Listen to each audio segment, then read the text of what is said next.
el día de hoy queremos continuar con una serie. Hemos estado compartiendo una serie acerca de los héroes desconocidos o héroes anónimos de la Biblia.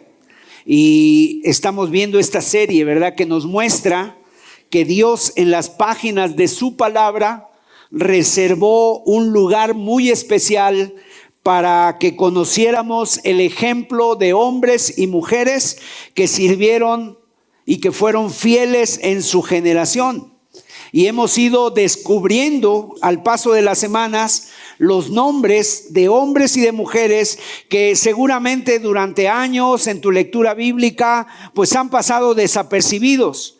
Pero en esta serie los hemos ido descubriendo, hemos ido de alguna manera conociendo sus características. Así que una vez más yo les invito a que preparemos nuestros corazones para ser desafiados, confrontados, bendecidos por medio de estos personajes, héroes desconocidos, y cómo Dios los ha utilizado, ¿verdad? Cómo Dios los ha utilizado a lo largo de la historia y han hecho cosas impresionantes, acciones radicales, situaciones que pusieron un parteaguas en lo que iba a ser o en lo que era, y por la actitud que ellos tuvieron se cambió todo eso, hubo un cambio. Entonces el día de hoy vamos a hablar acerca de una persona que se llama Araúna Jebuseo o Araúna Jebuseo. También es conocido en la Biblia como Ornán Jebuseo.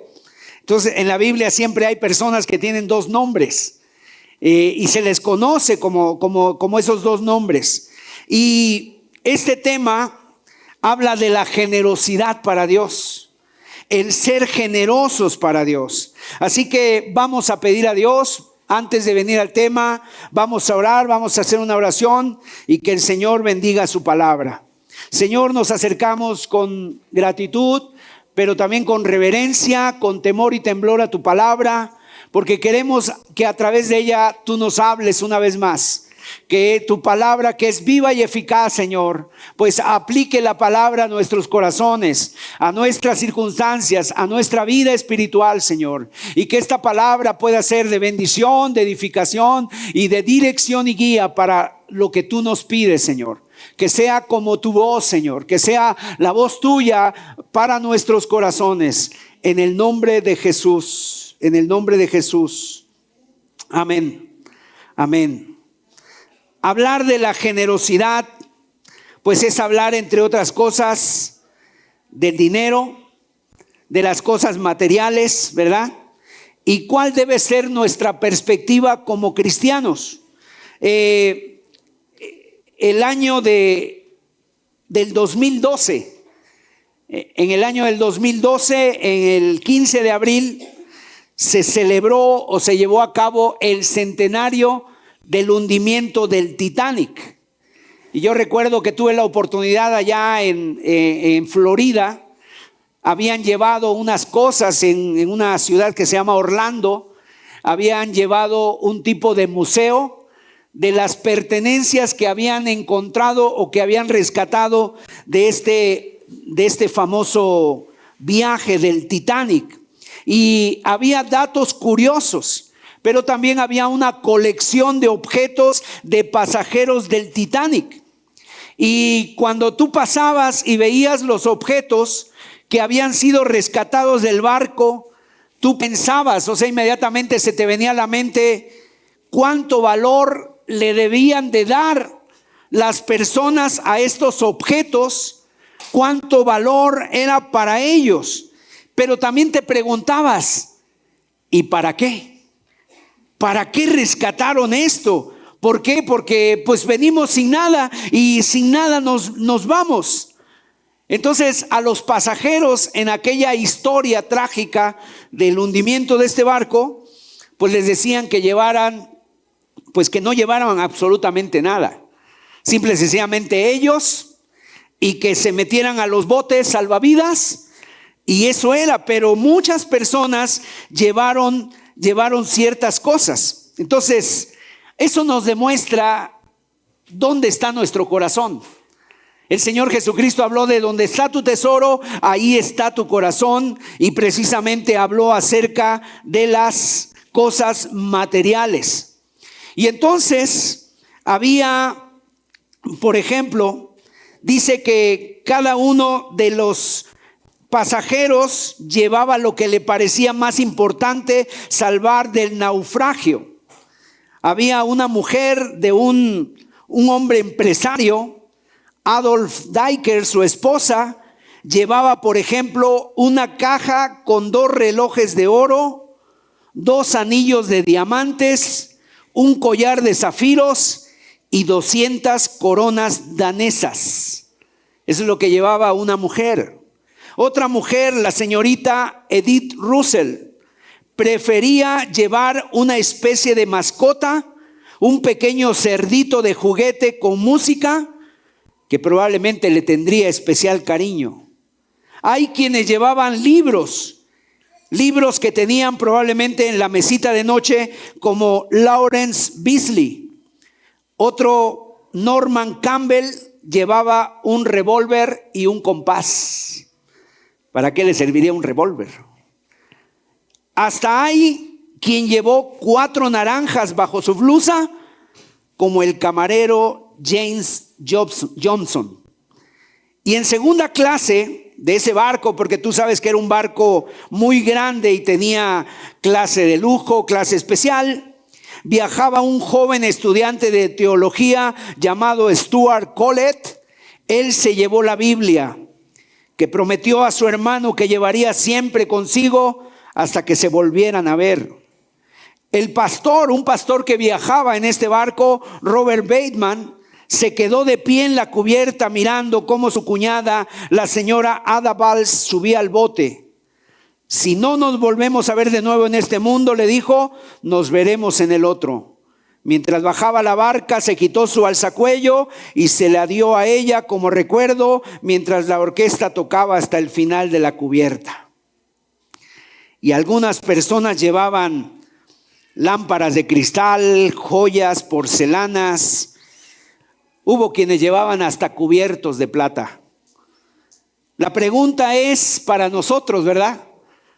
Que tiene que ver con, si tú estuvieras en un viaje así, ¿qué te llevarías? ¿Qué te llevarías? No conteste en voz alta, porque probablemente alguien que diga, yo soy muy espiritual, mi Biblia, hermano. O alguien que diga, mi tarjeta de crédito. ¿Qué te llevarías? Entonces, el tema de hoy que vamos a estar estudiando tiene que ver precisamente con la generosidad. Pero es toda una historia. Y el personaje es Arauna el Jebuseo. Y ahorita lo vamos a ir viendo. El nombre de Arauna significa la tierra. La tierra significa. Y es un personaje que cuando tú lo lees, la verdad es que pasa desapercibido, pero tiene mucho que enseñarnos, porque este hombre con su actitud, déjame decirte, salvó a la nación entera. Aún con su actitud generosa, salvó a la nación. Entonces es muy importante. Vamos a ir a segundo libro de Samuel, capítulo 24. Versículos del 18 al 25, y vamos a meternos en esa historia. Yo te invito a que tú te metas conmigo en esta historia, a que no te distraigas, a que si en esta mañana te da sueño, digas, el hermano Sergio está hablando mucho, me da sueño, pues yo te invito a que te golpees ahí la mejilla y digas, no, yo no vine a dormir aquí, mi cama está más suave, esta silla no es para dormir. Entonces vamos a ir a ese texto y dice, versículo 18 de 2 de Samuel 24. Y Gad vino a David. Gad es un profeta. Y vino a David aquel día y le dijo, sube y levanta un altar a Jehová en la era de Arauna Jebuseo. Verso 19. Subió David conforme al dicho de Gad, según había mandado Jehová. En la época de los reyes, del rey David, había un profeta. El más conocido era Natán, pero también este profeta era Gad. Y el verso 20 dice, y Arauna miró, Y vio al rey y a sus siervos que venían hacia él. Saliendo entonces Arauna, se inclinó delante del rey, rostro en tierra. Y Arauna dijo: ¿por qué viene mi señor el rey a su siervo? Y David respondió: para comprar de ti la era, a fin de edificar un altar a Jehová, para que cese la mortandad del pueblo. Y Arauna dijo a David: tome y ofrezca a mi señor el rey lo que bien le pareciere. He aquí bueyes para el holocausto, y los trillos y los yugos de los bueyes para la leña. Todo esto, oh rey, Arauna lo da al rey. Luego dijo Arauna al rey: Jehová tu Dios te sea propicio. Y el rey dijo a Arauna: no, sino por precio te lo compraré, porque no ofreceré a Jehová mi Dios holocaustos que no me cuesten nada. Entonces David compró la era y los bueyes por 50 siclos de plata. Y edificó allí David un altar a Jehová, y sacrificó holocaustos y ofrendas de paz. Y Jehová oyó las súplicas de la tierra, y cesó la plaga en Israel.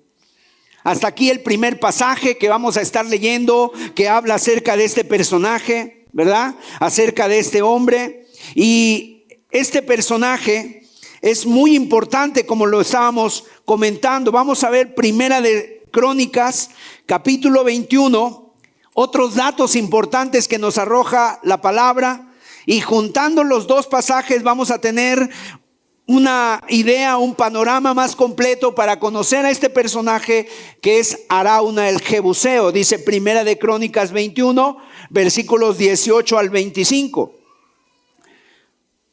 Y volviéndose Ornán, vio al ángel, por lo que se escondieron 4 hijos suyos que con él estaban. Y Ornán trillaba el trigo.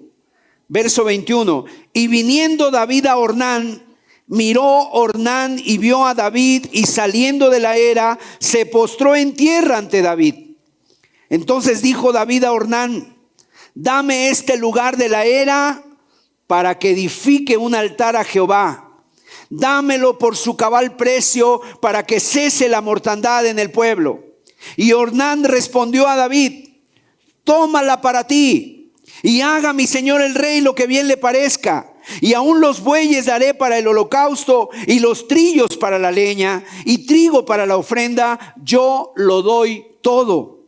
Entonces el rey David dijo a Ornán: no, sino que efectivamente la compraré por su justo precio, porque no tomaré para Jehová lo que es tuyo, ni sacrificaré holocausto que nada me cueste. Y dio David a Ornán por aquel lugar el peso de 600 siclos de oro. Aquí nos arroja otros datos de Ornán. Estaba casado, tenía 4 hijos. Dice que vio al ángel de Jehová. Y ahorita tenemos que explicar quién es ese ángel. Dice que cuando él estaba con sus hijos arando, ¿verdad? Estaban ahí en esa era recogiendo el trigo, se escondieron al ver al ángel. Y dice también que estaban trabajando, estaban trillando el trigo. Ahora, este personaje Arauna, ya nos hemos dado cuenta de que no es muy conocido. La verdad es que probablemente algunos de los que estamos aquí nunca hemos escuchado esta historia antes. Pero te voy a dar un contexto para que nos podamos ir metiendo en el tema. La Biblia dice que cuando las 12 tribus de Israel entraron en Canaán y comenzaron a conquistar, unos a un lado del Jordán y otros al otro lado del Jordán, y se fueron extendiendo del norte hacia el sur y de este a oeste, y fueron conquistando y abarcando tierras, ¿verdad? Fueron yendo así, avanzando. Unos conquistaban una parte, esa parte le correspondía a una de las tribus, a Simeón, a Zabulón, y así las 12 tribus. Menos la tribu de Leví. La tribu de Leví, obviamente, el Señor les había dicho a ellos que ellos no iban a tener heredad, porque ellos eran los sacerdotes. Dios iba a ser su heredad. Ellos se iban a dedicar, la tribu de Leví, única y exclusivamente a los asuntos del templo. No se iban a dedicar a la agricultura, no se iban a dedicar a la ganadería. Por lo tanto, Dios dijo de esta tribu: yo soy su heredad. Y ellos comenzaron a conquistar. Ahora, tú sabes, y si has leído el libro de Éxodo, el libro de Josué, no fue fácil la conquista. La conquista trajo consigo muchos retos, muchos desafíos, y ellos comenzaron a conquistar. Pero hubo un lugar de toda esa tierra de Canaán, hubo un lugar, el más difícil de conquistar, fue precisamente la tierra de los jebuseos. De hecho, fue el último lugar que conquistaron, los jebuseos. Vamos a ver un mapa para que nos pongamos, pongamos dónde estaba la tierra de los jebuseos. Esa tierra de los jebuseos es donde en la actualidad se encuentra Jerusalén. Antes de ser Jerusalén se llamaba Jebús, la ciudad de Jebús. Y tenemos otra foto para que nosotros podamos ver. Esa ciudad es la que el día de hoy se le conoce como la ciudad de Jerusalén. Era perteneciente a los jebuseos, y este hombre llamado Araúna era un jebuseo. Ahora, es muy importante entender que este hombre era un sobreviviente de la conquista. Cuando David llegó y conquistó Jebús o Jerusalén, mataron a todos. De hecho, David instó a sus soldados y les dijo a sus soldados: el que suba, el que conquiste, el que gane terreno, yo le voy a dar ciertos premios, yo le voy a dar ciertas cosas, ¿verdad? Los iba a gratificar. Y entonces los soldados se sintieron motivados a conquistar, y Araúna con su familia fue uno de los sobrevivientes. Ahora, ¿dónde vivía este personaje? Este personaje vive en lo que sería el día de hoy en Jerusalén. Si alguien de aquí ha tenido la oportunidad de ir a Jerusalén, o si alguien algún día va allá a esos lugares, hay un lugar que se llama la Explanada de las Mezquitas. La Explanada de las Mezquitas es donde están dos mezquitas árabes muy famosas: la mezquita de Omar, o la cúpula dorada, y la otra mezquita que se llama Al-Aqsa. Están en Jerusalén, y esas mezquitas son visitadas por miles de musulmanes todos los días, todos los años. Ese lugar donde Araúna, jebuseo, vivía era el famoso monte Moriah. O sea, estamos hablando de un lugar sumamente importante para los judíos, pero también para los cristianos y para los musulmanes. El famoso monte Moriah es donde vivía este hombre. Ahí en ese lugar fue donde siglos atrás Abraham subió con Isaac para presentarlo en sacrificio al Señor. Ese lugar llamado el monte Moriah era donde vivía Araúna el jebuseo. Ahora, no sabemos cómo logró sobrevivir este hombre a la invasión, cómo se quedó él con su familia a vivir y sembrar la tierra. No lo sabemos. Lo que sí sabemos es que ahí vivía con sus 4 hijos. Y David, él tenía un anhelo de ir a vivir a Jerusalén, o a esa ciudad de Jebús, porque era una ciudad que estaba en la montaña, y de ahí ellos podían ver todo el valle, podían ver toda la tierra, parte de la tierra de Israel. Entonces era un lugar estratégico, y David lo quería conquistar. Pero David, antes de vivir en Jerusalén, vivió en Hebrón 7 años. Ya era rey de Israel y vivió en Hebrón 7 años.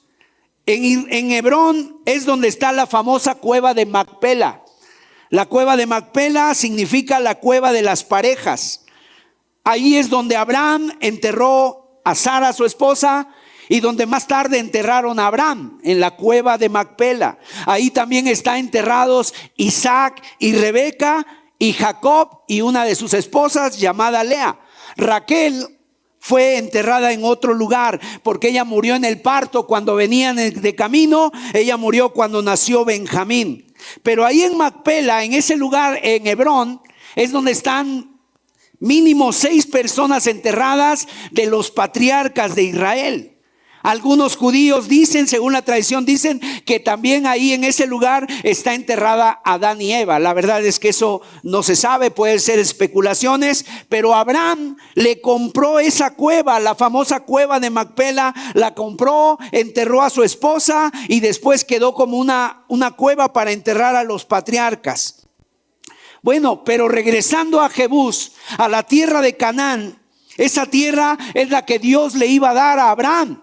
Es la que Dios le iba a dar a este hombre y se le iba a dar por fe, no por dinero, sino que se le iba a dar por heredad, por la fe. Y cuando ellos entraron a la tierra prometida, la Biblia dice que había ahí gigantes, los hijos de Anac. Cuando Josué y Caleb entraron, después de la muerte de Moisés, ellos empezaron a repartir la tierra y Caleb, que para ese momento tenía 80 años, Caleb le dice a Josué: dame esa montaña, refiriéndose al monte Moría, refiriéndose a Jebús, a donde vivía Arauna. Y recuerdas esa frase de Caleb, dice: hoy tengo 80 años, pero me siento como de 40. Así se sentía este hombre. Se sentía joven, se sentía con ganas, dispuestos a conquistar, ¿verdad? Y eso también es una enseñanza para nosotros.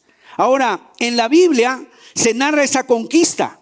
Y si tú puedes leer para tener más información, en Primera de Crónicas, capítulo 11, del versículo 4 al 9, y en Segundo Libro de Samuel, capítulo 5, versículos del 6 al 9, ahí se nos dice lo que David prometió a los que subieran a conquistar Jebús o Jerusalén. David entonces traslada su sede de gobierno a la ciudad de Jerusalén y desde ese momento es llamada la ciudad de David, la famosa ciudad de David. Él se va 33 años a Jerusalén y desde ahí gobierna la ciudad. Ahora, cuando él entra a la ciudad, él acaba con los moradores de la ciudad, pero este Arauna que vivía en la parte más alta, esa parte no fue conquistada. Y entonces, fíjate lo que pasó David, a pesar de que era un hombre que tenía el corazón conforme a Dios, a pesar de que era un hombre que era temeroso de Dios y amaba a Dios, era un profeta, era un cantautor, compuso muchos salmos. De repente a David le pasaban cosas, como ya lo vimos, que un día fue y adultera con una mujer. Y en esta ocasión tiene otro de esos grandes errores, pecados. Y esto nos habla de que nosotros nos tenemos que cuidar, tenemos que estar delante de Dios con mucho temor, con mucho temblor, no descuidar, no dejar de velar en nuestra vida espiritual, porque si a David le pasó, le puede pasar a cualquiera. Este hombre empezó a envanecerse. Una de las inclinaciones que David tenía, y yo creo que es muchas de las inclinaciones que a veces nosotros tenemos, es confiar en nosotros mismos, en nuestra sabiduría, en nuestros recursos o en lo que tenemos a nuestro alcance, a nuestras manos. David se le ocurre hacer algo que Dios nunca le dijo que hiciera. David para este momento tenía sus ejércitos, tenía su pueblo, él ya era rey, ya no tenía enemigos, habían ido conquistando y conquistando y conquistando. Estaba el general Joab, estaban sus príncipes, estaban ahí mucha gente que le ayudaba, más de 1 millón de personas. Pero sabes, a David, cuidado, porque esto nos enseña que nosotros como cristianos no debemos hacer lo que se nos dé la gana. Si vamos a hacer algo, tiene que ser conforme a la palabra de Dios, porque si nosotros no respetamos los principios de la palabra de Dios, en un momento dado eso se nos va a revertir y va a haber consecuencias. Eso fue lo que le pasó a David. Nosotros solamente debemos hacer lo que Dios nos pide que hagamos. El profeta, viene David y le dice al profeta Natán: tengo en mi corazón el edificar una casa para Dios. Yo vivo en una casa de cedros y no es posible que la casa de Dios, el tabernáculo, esté en tiendas. No es posible eso. Yo quiero hacerle una casa a Dios. Él quería construirle una casa a Dios. El profeta Natán Pues en ese momento le dice, pues yo creo que es buena idea, David, haz lo que te venga, lo que bien te pareciere, lo que esté en tu corazón, hazlo. Pero esa noche el profeta se va a su casa y seguramente en su momento de devocional le empieza a dar vueltas eso en la cabeza, empieza a reflexionar en lo que David le ha dicho, y de repente viene la palabra de Dios al profeta y le dice: dile a David que a él no le va a ser dado construirme la casa. David no me va a construir casa. ¿Quieres construir una casa? No va a ser posible. Y esa noche el Señor le habla al profeta y le dice a David lo siguiente. Primera de Crónicas 17:4. Mira, Natán le dice a David estas palabras: tú no me construirás casa. Ve y di a David mi siervo: así ha dicho Jehová, tú no me edificarás casa en que habite. Y luego le da unos argumentos. Si tú lees más este pasaje, le da unos argumentos donde le dice: ¿cómo tú me vas a construir casa a mí? Si el cielo es mi trono y la tierra es el estrado de mis pies, ¿dónde voy a caber? ¿Dónde me van a meter ustedes? ¿Dónde quieres meter a Dios? Amados, algo glorioso, algo hermoso. Nosotros estamos aquí reunidos y el Señor está aquí en medio de nosotros. Pero lo más importante es que ahora Dios ha hecho que cada cristiano sea un templo del Espíritu Santo. Dios no habita en templos hechos de manos de hombres, pero Dios habita en templos humanos. Gloria a Dios. El Espíritu Santo puede estar morando en nuestro pecho, en nuestro corazón. Y el profeta entonces cambia, y a la mañana siguiente viene y le dice: David, dice el Señor que tú no vas a construir su casa. Tú no vas a ser quien me levante casa. Y entonces Dios, segunda de Crónicas, capítulo 3, verso 1. Ahora, cuando David recibe esta palabra de parte de Dios, él no se molesta, no se enoja, ¿verdad? Pues entonces no participo, ¿verdad? Porque no le puede construir casa a Dios, sino que él asume que no es él.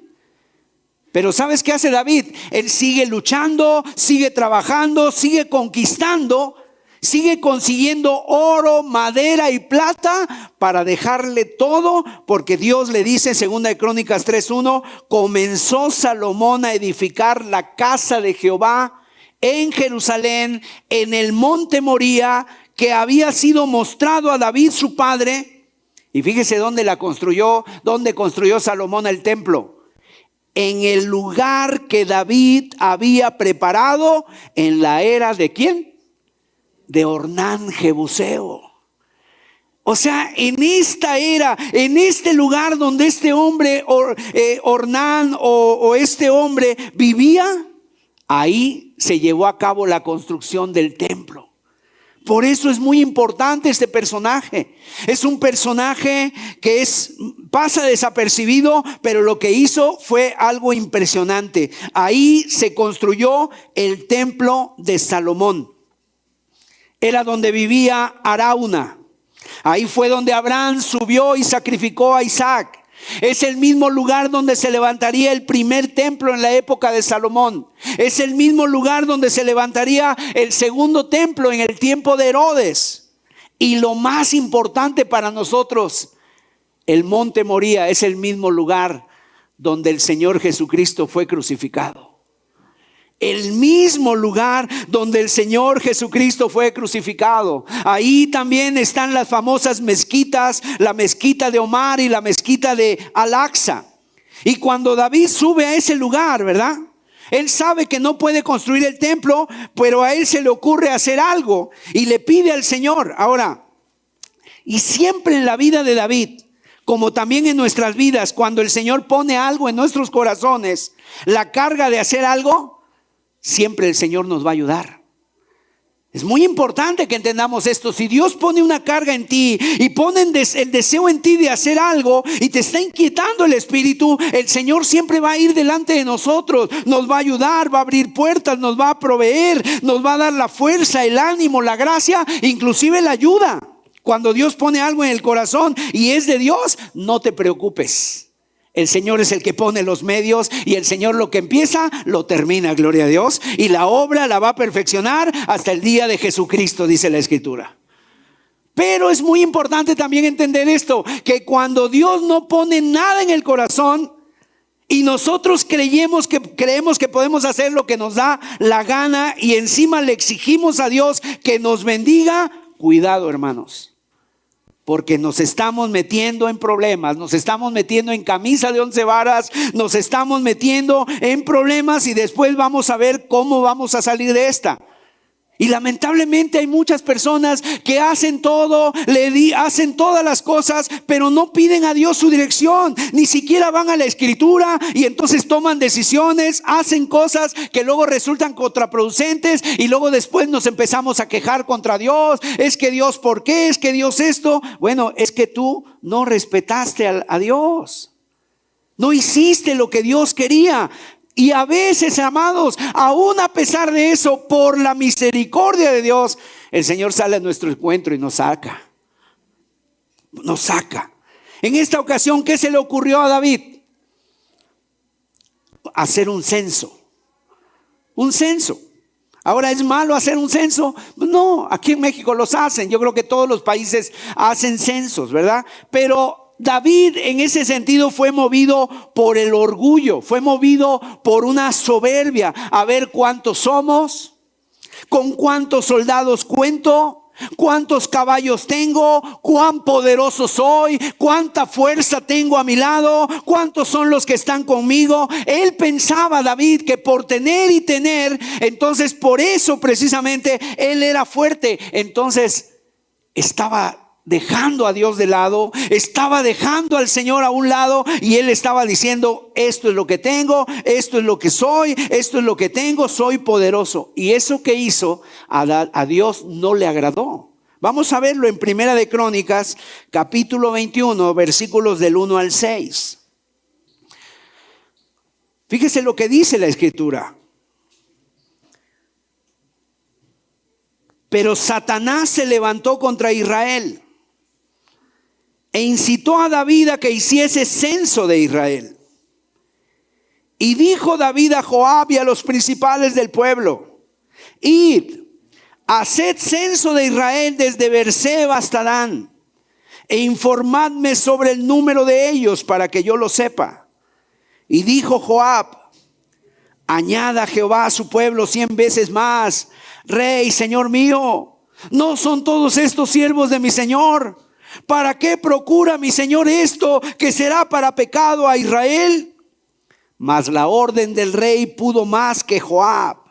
Salió por tanto Joab y recorrió todo Israel y volvió a Jerusalén y dio la cuenta del número del pueblo a David. Y había en todo Israel 1,100,000 que sacaban espada, y de Judá 470,000 hombres que sacaban espada. Entre estos no fueron contados los levitas ni los hijos de Benjamín, porque la orden del rey era abominable a Joab. Asimismo, esto desagradó a Dios e hirió a Israel. Aun cuando el rey le está diciendo a Joab, al general del ejército: cuéntamelos a todos, vamos a ver, tengo que ver mi poder, tengo que ver con cuántas personas cuento. Este hombre le dice: no, rey, no hagas esto, todos somos tus siervos, todos estamos aquí de tu lado, no tienes por qué contar esto, te va a ser para pecado, le dijo, le advirtió. Si lo haces mal, te va a ser para pecado. O sea, David lo supo. Así como cuando Dios le dijo a Caín, también, antes de matar a su hermano Abel, le dijo: si bien hicieres, no serás enaltecido, pero si no, el pecado está a la puerta. El pecado está a la puerta, con todo tú te enseñorearás de él. En otras palabras, ten cuidado. ¿Por qué te has enseñado? ¿Por qué está mal tu semblante? Y entonces todo esto que hizo David, ese censo, fue un desastre. Dios trajo un juicio, hirió a Israel y empezaron a morir miles y miles de personas. 70,000 bajas hubo. 70,000 personas murieron por la decisión de un hombre que Qué tremendo, o sea, qué importantes son los gobernantes, ¿verdad? Qué importantes son los que tenemos poder, autoridad. Lo que vayamos a hacer tiene que ser de parte de Dios, tiene que ser delante de Dios con mucho temor, porque puede traer desastre a nuestra vida.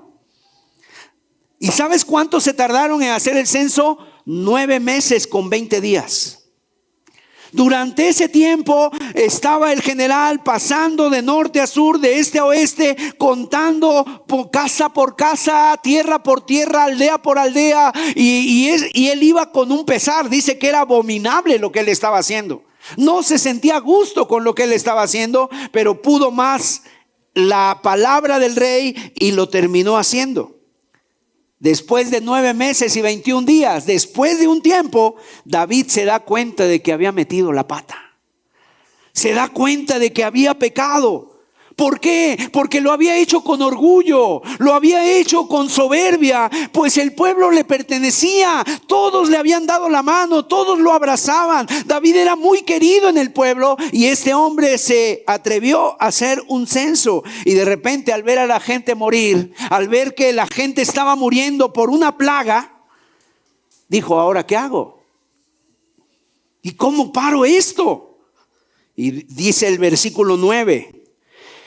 Primera de Crónicas, capítulo 21, verso 9.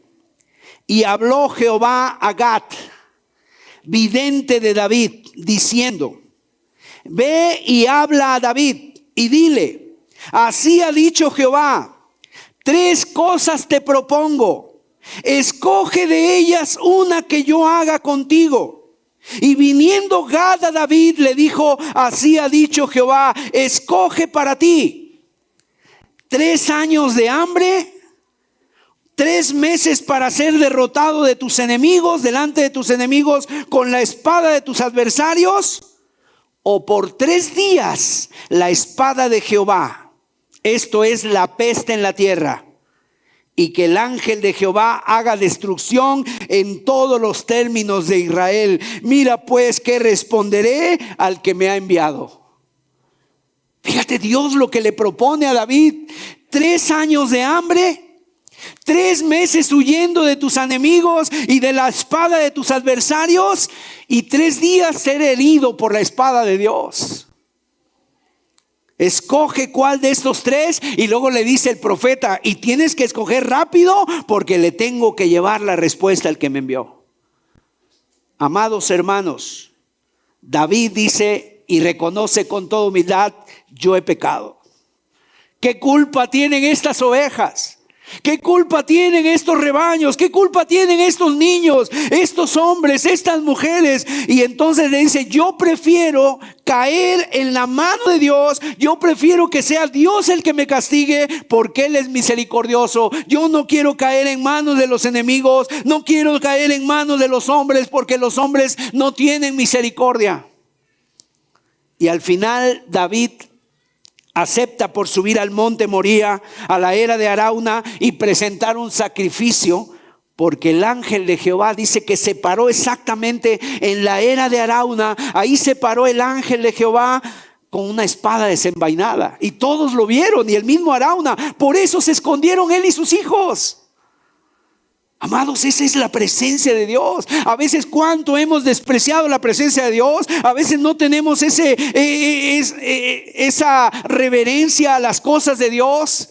Pero mira, delante de la presencia de Dios los hombres tiemblan y las personas se esconden, dice la Escritura.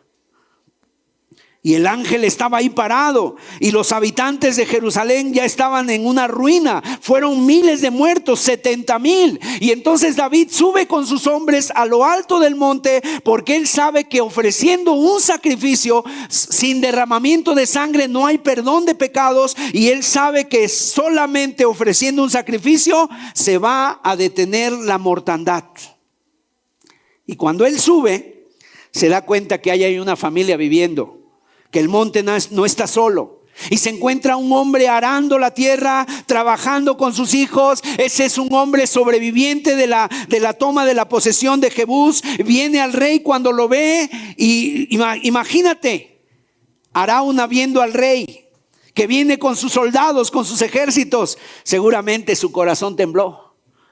Este hombre, ¿a qué viene el rey a visitarme? ¿A poco me viene a saludar a mí? Este hombre me viene a cortar la cabeza. Pero cuando lo ve, Arauna se postra delante del rey y seguramente él había conocido toda la destrucción.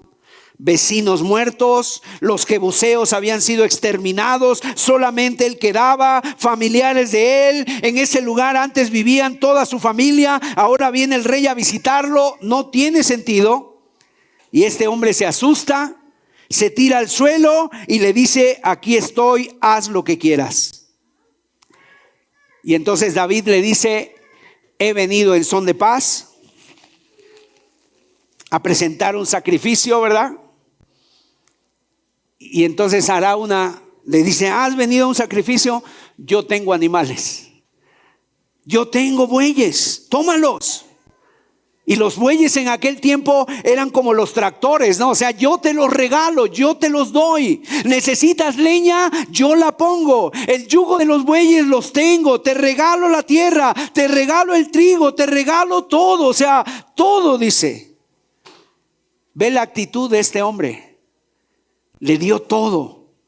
Todo le dio, todo lo puso en las manos de David para hacer el sacrificio, la tierra, el trigo, los bueyes, la leña, todo. Y David, ¿qué le dice? No, espera, detente. Yo no he venido a quitarte la tierra es tuya. Yo vengo a pagarte aquí la tierra. Y el verso 24 dice: y el rey dijo a Arauna: no, sino por precio te lo compraré. Porque no ofreceré a Jehová mi Dios holocaustos que no me cuesten nada. Entonces David compró la era y los bueyes por 50 siclos de plata. O sea, yo no vengo a quitarte tus propiedades, yo vengo a pagarte la tierra. Y David compra aquel lugar. Y David tiene esto en su corazón que debiéramos de tener todos, ¿verdad? No ofreceré al Señor sacrificio que no me cuesten. Todo sacrificio que debemos presentar a Dios lo debemos de tener en nuestro corazón y debemos de ser en el mejor esfuerzo. Entonces este hombre jebuseo, que tenía todas las razones del mundo para estar en contra de David, porque había mandado matar sus familiares y a toda la tribu de los jebuseos, este hombre es un hombre generoso. No vemos un hombre resentido. No vemos un hombre que dice: aquí no, ustedes no van a tener nada, vamos a pelear por nuestra tierra, la tierra es nuestra. Lo da todo. Y a mí lo que me sorprende es algo, mis amados, que es Dios mismo el que dice: en la era de Arauna de Jebuseo, haz un altar a Jehová. ¿Qué dice el Salmo 24, mis amados? El Salmo 24, seguramente alguien se lo sabe de memoria. Pero el Salmo 24 hasta parece que fue escrito por Arauna. Fíjate lo que dice el Salmo. Verso 1 y 2. De Jehová es la tierra y su plenitud, el mundo y los que en él habitan. En otras palabras, todo es de Dios. ¿Cuántos pueden decir amén? Todo es de Dios. De Jehová es la tierra y su plenitud. Todo es de Dios. Tu casa, tu tierra, tu terreno, tu departamento, tu vida, todo es de Él. El mundo, dice, y los habitantes. No solamente la tierra, también nosotros. Le pertenecemos porque es Dios el que la fundó sobre los mares y Dios es el que la firmó sobre los ríos. O sea, Dios es el dueño de todo. Dios es el dueño de todo. Y si nosotros en algún momento tenemos algo, es porque a Dios pues le plugo, ¿verdad? A Dios le plugo dárnoslo. Dios nos los está prestando para que nosotros seamos sus administradores, pero todo es de Él y para Él. Y todo es para la gloria de su nombre. Entonces, mis amados, este hombre lo entendía bien. Si vienes a ofrecer el sacrificio, aquí está, esto te lo doy todo. Y ese es lo que Dios nos marca, mis amados, la actitud que debemos de tener para con Dios. ¿Cuál es tu actitud para darle a Dios? Este hombre no dijo: pues sí, mira, le pongo precio, le saco provecho. Te vendo los bueyes, te vendo la tierra, no me puedo quedar sin nada, es el patrimonio de mis hijos. No, este hombre dijo, te doy todo con tal de que cese la mortandad, estoy dispuesto al sacrificio. Y esto nos enseña algo, que cuando viene la mortandad debemos estar dispuestos a darlo todo. Estar dispuestos al sacrificio, a la entrega, a darlo todo sin reservas. ¿Por qué? Porque son momentos importantísimos en nuestra vida donde Dios está viendo. Y mira, a mí algo que me impresiona es la actitud de Arauna. Él ni siquiera era un judío, era un extranjero. Él ha vivido en carne propia la muerte de miles de sus compatriotas. Él asume que es la persona que tiene que tomar parte activa porque es la única forma de detener la mortandad, la maldición sobre Israel, y él está dispuesto a entregarlo todo. A veces nosotros, mis amados, queremos que Dios salve a nuestra familia, a veces queremos que Dios salve a las personas, a veces queremos que Dios haga algo en medio de nosotros, algo muy importante, ¿verdad? Algo que solamente Dios puede hacer, pero lamentablemente no estamos dispuestos a hacer nada. No estamos dispuestos al sacrificio, a la entrega, no estamos dispuestos a dar nada. O sea, solamente queremos decirle a Dios que Él lo haga, pero casi que nosotros cruzarnos de brazos y esperar a que Dios lo haga todo. Este hombre Arauna, y aquí viene lo más importante y la lección más maravillosa que yo puedo encontrar en este personaje, me recuerda lo que hizo nuestro Señor Jesucristo, que se entregó sin reservas, sin limitaciones, sin condiciones. Se entregó totalmente, y no solamente entregó su vida, sino entregó toda su vida. ¿Y qué le dijo al Padre? Padre, que no se haga mi voluntad sino la tuya. Y Jesús asumió ir a la cruz, entregar su vida, entregar su juventud, entregar su fuerza, entregarlo todo, dice la Escritura, porque nosotros, dice, Él era rico y fue empobrecido para que nosotros con su riqueza seamos enriquecidos. Y aún el Señor Jesucristo en la cruz del Calvario entregó su espíritu, porque Él dijo: Padre, en tus manos encomiendo mi espíritu. Y este personaje tiene una actitud que todos deberíamos de tener. ¿Qué estás dispuesto a hacer para parar la mortandad que hay? ¿Tú te has dado cuenta en este tiempo cómo hay muchas personas que están muriendo? El día de hoy hay miles de muertes, noticias de muerte por todos lados. Hay hombres que han matado, ¿verdad? Matan a su ex, que porque la ex les dijo que ya no, van y la matan. El hijo que le dispara a su padre, el compañero que mata a su hermano, el que le avienta el auto a otro y lo atropella porque le aventó la moto, el que se metió en una tienda y mató al dueño. O sea, muertes, violencias, violaciones, cosas terribles, atentados terroristas en escuelas, ¿verdad? Los misiles que son lanzados el día de hoy allá en Israel, Israel mandando misiles al Líbano, la guerra entre Rusia y el Líbano, y una guerra latente que se está formando allá en Medio Oriente. Y estamos viviendo en un mundo que literalmente se está desangrando. Y no solamente hay personas que mueren de forma brutal y violenta, los asesinatos de niños, los abortos. ¿Cuántas personas el día de hoy están muriendo? Los están tirando al cesto de la basura, a personas que tal vez serían premios Nobel, escritores, no sé, médicos, maestros, están terminando en el cesto de la basura. ¿Qué es lo que puede detener la mortandad? Esa actitud que Arauna tuvo. Y aún en nuestra familia, aún en los más cercanos, la generosidad, la entrega. Este hombre no dio una parte, este hombre no dijo, pues te doy ahí nada más esta partecita. Él le dijo, quédate con todo. Con los bueyes, con los trillos, con la tierra, con el trigo, con todo. Estoy dispuesto a renunciar. Y eso fue lo que hizo que la mortandad cesara y se detuviera. Ahora te das cuenta cómo por un lado la decisión de un político, del rey, pudo llevar a un país a la ruina. Pero también te das cuenta cómo una actitud puede llevar a una bendición sin precedentes. Y tiene que ver con la entrega, con el sacrificio. Cómo David se equivocó Pero en esta ocasión el Señor le mostró cómo poder solucionar el problema. Y el enemigo siempre es experto en recordarnos lo malo que hemos hecho, mis amados.